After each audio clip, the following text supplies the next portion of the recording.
Hello student, आज हम लोग स्टडी करेंगे क्वेश्चन नंबर 124 से। पिछले लेक्चर हम लोग स्टडी किए थे क्वेश्चन नंबर 123 तक। तो हम लोग स्टडी कर रहे हैं बोर्ड पॉइंट ऑफ व्यू से मोस्ट इम्पॉर्टेंट क्वेश्चन 2 मार्क्स का, जो आपको 2023 के लिए बहुत इम्पॉर्टेंट है। अगर आप ये क्वेश्चन को बना लोगे तो आपको किसी प्रकार का दिक्कत नहीं होने वाला है बोर्ड में। तो चलिए मेरे प्यारे बच्चे, आपको क्वेश्चन नंबर क्या कहता है, क्वेश्चन नंबर 124 में 124 में कहता है डोपिंग क्या है, डोपिंग कहते हैं किसको। ठीक है, किसकी चर्चा पहले कर रहा है, तो डोपिंग कि आखिरकार डोपिंग होता क्या है। पहले फर्स्ट ऑफ ऑल हम लोग देख लेते हैं क्वेश्चन डोपिंग। ठीक है, कहता है डोपिंग किसे कहते हैं, व्हाट इज डोपिंग। तो कहता है कि जब कोई शुद्ध अर्धचालक में, कह रहा है कि जब कोई आपका क्या है शुद्ध अर्धचालक है, उसमें क्या करते हैं हम लोग, बाहर से जब अशुद्धियां मिला देते हैं तो उसकी चालकता जो है से क्या होती है, बढ़ जाती है। कहता है कि कोई शुद्ध अर्धचालक है, उसमें बाहर से हम लोग क्या कर रहे हैं, अशुद्धियां मिला रहे हैं, इम्प्यूरिटी मिला रहे हैं। तो जब भी कोई शुद्ध अर्धचालक रहेगा, उसमें बाहर से जब अशुद्धियां मिलाओगे तो वह क्या हो जाएगा, अशुद्ध हो जाएगा। ठीक है, यानी कोई भी आप शुद्ध पदार्थ ले लो, उसमें अगर बाहर से जब अशुद्धियां मिला दोगे तो वह अशुद्ध ही कर देगा। ठीक है, यानी कहने का मतलब वह अपने जैसा कर देगा। तो ये कहता है कि जब कोई शुद्ध अर्धचालक में बाहर से जब अशुद्धियां मिला दी जाती है, अपद्रव्य मिला दिया जाता है, तो वह जो है अशुद्ध हो जाता है। क्या हो जाता है, अशुद्ध हो जाता है। तो ये जो प्रक्रिया है, ये प्रोसेस जो है, उसको हम लोग क्या कहते हैं, डोपिंग कहते हैं। और एक और आपका कह रहा है क्वेश्चन नंबर 125 में कि अर्धचालक किसको कहते हैं, तो कहता है वैसा ठोस पदार्थ जिसकी प्रतिरोधकता और चालकता का मान जो होता है से किसके बीच होती है, तो आपको धातु और अधातु यानी चालक और कुचालक के बीच होता है मेरे प्यारे बच्चे। तो चलिए क्वेश्चन हम लोग देखते हैं।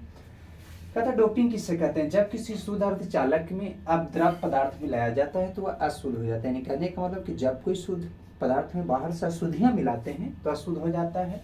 तो इस प्रक्रिया को हम लोग क्या कहते हैं, डोपिंग कहते हैं। उसके बाद कहता है अर्धचालक सेमीकंडक्टर किसको कहते हैं, तो कहता है वैसा ठोस पदार्थ, क्या करें, वैसा ठोस पदार्थ जिसकी प्रतिरोधकता और चालकता चालक और कुचालक के बीच होता है, जिसे हम लोग क्या कहते हैं, अर्धचालक कहते हैं। ठीक है, सिलिकॉन हो गया, जर्मेनियम हो गया, ठीक है, ये सब जो आपका है से क्या है, अर्धचालक है।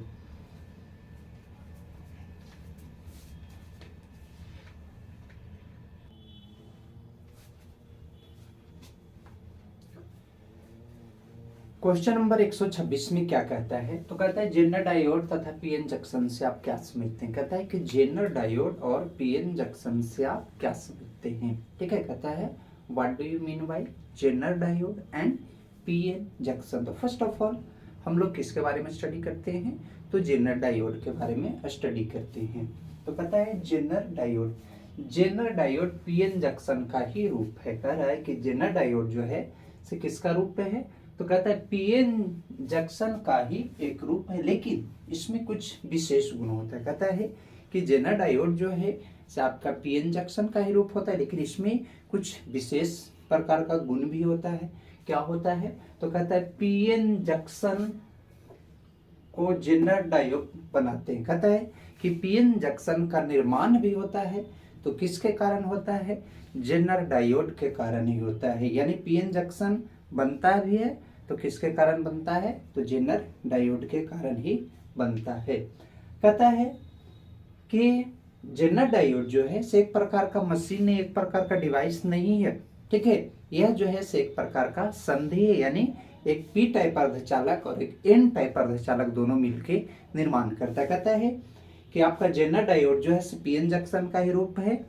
इसमें एक खास बात यह है कि इसका निर्माण भी जो है, पीएन जंक्शन का निर्माण जो होता है से किसके कारण होता है, जेनर डायोड के कारण ही होता है। यानी ये अर्धचालक से मिलकर बनता है। कैसे बनता है, अर्धचालक, एक पी टाइप अर्धचालक और एक एन टाइप अर्धचालक मिलकर बनता है। उसी में जैसे आपको मैंने पीएन जंक्शन, पीएन संधि, जंक्शन कहने का मतलब संधि होता है।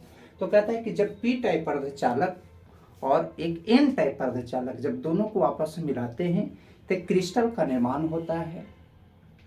जिसको हम लोग क्या कहते हैं, तो पीएन जंक्शन कहते हैं। कहता है एक पी टाइप का अर्धचालक, कह रहा है एक पी टाइप अर्धचालक और एक एन टाइप अर्धचालक। पी टाइप अर्धचालक और एन टाइप अर्धचालक जब दोनों को आपस में कंबाइन करते हैं, मिलाते हैं, तो क्रिस्टल का निर्माण होता है, जिसको हम लोग पीएन जंक्शन कहते हैं। कहता है पीएन संधि जब किसी पी टाइप अर्धचालक को विशेष विधि द्वारा, कह रहा है कि जब कोई पी टाइप अर्धचालक को विशेष विधि द्वारा एन टाइप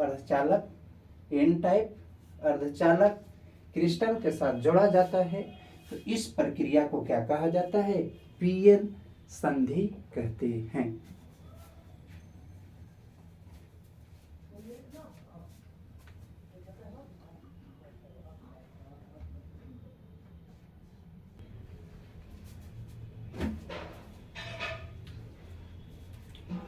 क्वेश्चन नंबर 127 में क्या कहता है, कहता है एलईडी क्या है, इसका मुख्य उपयोग क्या है। कह रहा है कि एलईडी जो है आपको क्या है, इसका एप्लीकेशन जो है आखिरकार इसका उपयोग कहाँ कहाँ पर करते हैं हम लोग।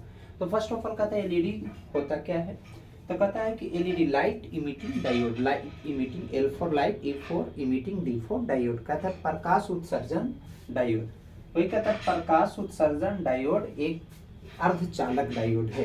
कहते हैं एलईडी जो है से कैसा डायोड है, अर्धचालक डायोड है, जिसमें विद्युत धारा प्रवाहित करने पर प्रकाश उत्सर्जित होता है, प्रकाश उत्पन्न होता है। कहता है कि जब हम लोग क्या करते हैं, विद्युत धारा प्रवाहित करते हैं, तो उस स्थिति में उससे क्या प्रोड्यूस होता है, तो आपको प्रकाश उत्सर्जित होता है। वही कह रहा है प्रकाश उत्सर्जन डायोड एक अर्धचालक डायोड है, जिसमें विद्युत धारा प्रवाहित करने पर यह प्रकाश उत्सर्जित करता है। क्या उत्पन्न करता है, तो प्रकाश उत्सर्जित करता है। यह किसी भी रंग का हो सकता है, एलईडी जो है किसी भी रंग का हो सकता है। एलईडी का कई प्रकार भी हो सकता है, यानी कई प्रकार होता है। कहता है कि एलईडी जो है प्रकाश उत्सर्जक डायोड है। जब हम लोग क्या करते हैं, विद्युत धारा प्रवाहित करते हैं, तो प्रकाश उत्सर्जित होता है। इससे क्या उत्सर्जित होता है, प्रकाश उत्सर्जित होता है, जिसको हम लोग एलईडी कहते हैं। इसका उपयोग हम लोग कहाँ पर करते हैं, तो टीवी के बैकलाइट में किया जाता है, फोन के बैकलाइट में हम लोग करते हैं।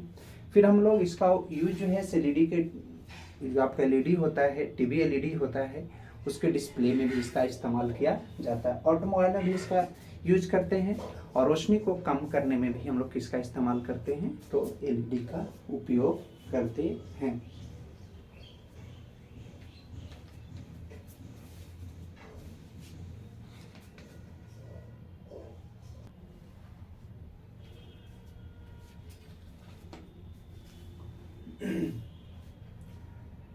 क्वेश्चन नंबर 128 में क्या कहता है कि अर्ध आयु और औसत आयु से आप क्या समझते हैं, यानी हाफ लाइफ और एवरेज लाइफ से आप क्या समझते हैं।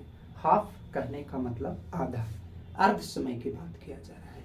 तो क्या कहता है कि कोई भी आपको परमाणु में विघटन जो होता है, ठीक है, तो आधे समय में होता है, और आधे समय में आपको आधे परमाणु में विघटन होता है, इसलिए इसको कहते हैं अर्ध आयु कहा जाता है। तो पहले हम लोग देखते हैं, आपको ऑब्जेक्टिव में फॉर्मूला पूछता है, कहता है अर्ध आयु, तो कहता है प्रारंभ में उपस्थित परमाणुओं की कुल संख्या। कह रहा है कि जो प्रारंभ में, स्टार्टिंग में जो उपस्थित रहेगा परमाणुओं की कुल संख्या, तो ये कहता है प्रारंभ में उपस्थित परमाणुओं की कुल संख्या में आधे परमाणु को विघटित होने में समय लगता है। ठीक है, कह रहा है कि आपको प्रारंभ में उपस्थित परमाणु की कुल संख्या, अब उसमें से आधे परमाणु विघटित होती है, यानी टूटती है। ठीक है, तो एक निश्चित समय लगता है। जैसे कहने का मतलब कह रहा है कि आपको जितना भी परमाणु संख्या है, जितना आपको परमाणु की संख्या, उसमें आधे जो है, ठीक है, परमाणु को विघटित होने में समय लगता है। समय कितना लगेगा, आधा समय लगेगा। ठीक है, उसको हम लोग अर्ध आयु कहते हैं। तो वही कह रहा है प्रारंभ में उपस्थित परमाणुओं की कुल संख्या में आधे परमाणु के विघटित होने में एक निश्चित समय लगता है।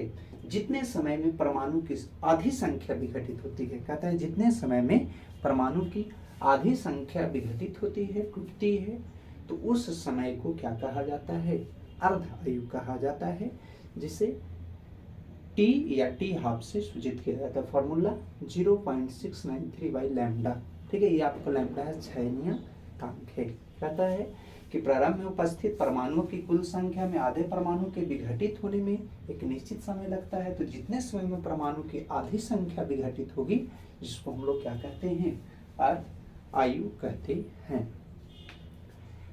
अब इसके बाद क्या कहता है, औसत आयु। कहता है रेडियो एक्टिव तत्व के क्षय नियतांक के व्युत्क्रमों को कह रहा है कि रेडियो एक्टिव तत्व के क्षय नियतांक या विघटन नियतांक कह सकते हो।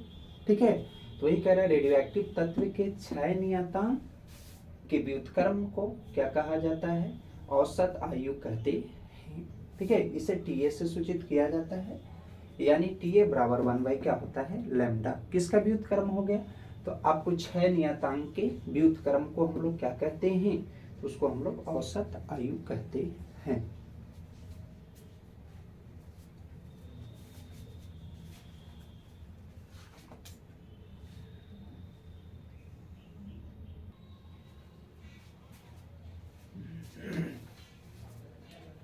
कहता है नाभिकीय विघटन और नाभिकीय विखंडन में क्या अंतर है, ये आपको लिखने के लिए करा। Difference between nuclear fusion and nuclear disintegration. First of all हम लोग क्या करते हैं, रेडियो एक्टिव विघटन। तो कहता है रेडियो एक्टिव विघटन जो है स्वतः होने वाली प्रक्रिया, यानी कहने का मतलब से अपने आप स्वतः अदृश्य किरणें निकलती है, अल्फा बीटा गामा किरणें निकलती है। लेकिन नाभिकीय विखंडन जो है स्वतः होने वाली प्रक्रिया नहीं होती है। इस पर हम लोग न्यूट्रॉन से क्या करते हैं, बमबारी कराते हैं। ठीक है, बमबारी कराते हैं, इससे अत्यधिक मात्रा में ऊर्जा उत्पन्न होती है और साथ साथ न्यूट्रॉन भी निकलता है।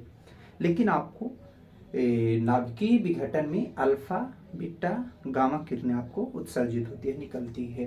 ठीक है, फिर कहता है कि रेडियोएक्टिव विघटन को हम लोग क्या कर सकते हैं, कंट्रोल नहीं कर सकते हैं। रेडियोएक्टिव विघटन को स्वतः होने वाली प्रक्रिया, इसलिए इसको कंट्रोल नहीं किया जा सकता है। लेकिन नाभिकीय विखंडन को हम लोग क्या कर सकते हैं, कंट्रोल कर सकते हैं। ठीक है, क्योंकि वो स्वतः होने वाली प्रक्रिया नहीं है।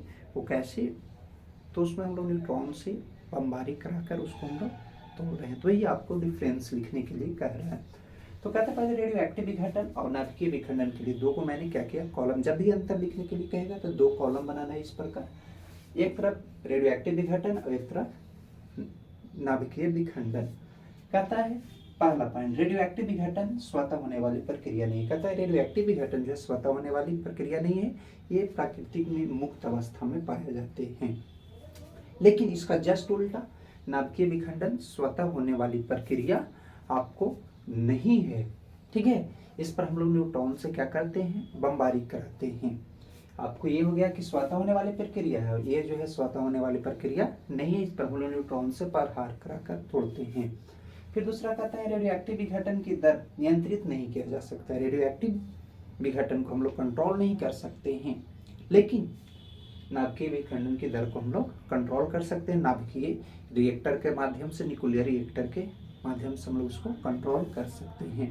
अब इसमें और भी हम लोग पॉइंट्स लिख सकते हैं कि रेडियो एक्टिव विघटन में आपको अल्फा बीटा गामा किरणें उत्पन्न होती है, लेकिन इसमें अल्फा बीटा गामा किरणें उत्पन्न नहीं होती है। इसमें आपको नाभिकीय विखंडन में बहुत अत्यधिक मात्रा में ऊर्जा उत्पन्न होती है और साथ साथ उसमें उससे न्यूट्रॉन भी निकलता है।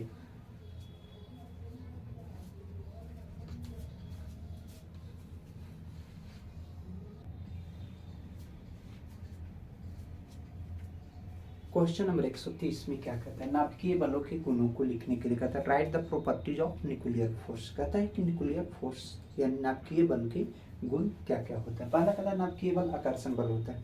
कहता है कि नाभिकीय बल जो होता है आकर्षण बल होता है। ठीक है, यानी ये अट्रैक्ट करता है। न्यूक्लियर फोर्स जो है क्या करता है, अट्रैक्ट करता है, इसलिए कहा गया कि नाभिकीय बल जो है आकर्षण बल होता है। फिर क्या कहता है, नाभिकीय बल अत्यंत लघु परासी बल होते हैं। कहता है कि नाभिकीय बल जो होता है शॉर्ट रेंज वाले होता है, एकदम छोटा रेंज वाला होता है। लघु मतलब छोटा, ठीक है, यानी छोटा रेंज वाला होता है। यानी इसका रेंज जो होता है 10⁻⁻15 मीटर होता है। फिर कहता है नाभिकीय बल जो है अवैद्युत होता है। ठीक है, ये जो है इससे आपको इलेक्ट्रिक फोर्स नहीं, ये नॉन इलेक्ट्रिक फोर्स है, इसलिए कहा गया कि नाभिकीय बल अवैद्युत होते हैं, मतलब नॉन इलेक्ट्रिक कहा गया। इसमें करंट आपको फ्लो नहीं करता, यानी करंट नहीं मारता है। फिर क्या कहता है, नाभिकीय बल अगुरुत्वीय बल होता है। इसमें आपको मास के बीच आकर्षण नहीं होता है। ठीक है, इसलिए कहा गया कि नाभिकीय बल अगुरुत्वीय होते हैं। अगुरुत्वीय कहने का मतलब ये इसमें ग्रेविटेशनल फोर्स वर्क नहीं करता है, इसलिए इसको कहा गया अगुरुत्वीय, नॉन ग्रेविटेशनल होता है। फिर क्या कहता है कि नाभिकीय बल अत्यंत प्रबल होता है। कहता है नाभिकीय बल जो होता है से अत्यंत जो है यहाँ पर फोर्स लगता है, से कैसा लगता है, तो मजबूत लगता है, स्ट्रॉन्ग फोर्स लगता है। तो इस लेक्चर में बस हम लोग क्वेश्चन नंबर 123 तक स्टडी करेंगे, और हम लोग क्वेश्चन स्टडी करेंगे तो नेक्स्ट लेक्चर में। Thanks watching this video.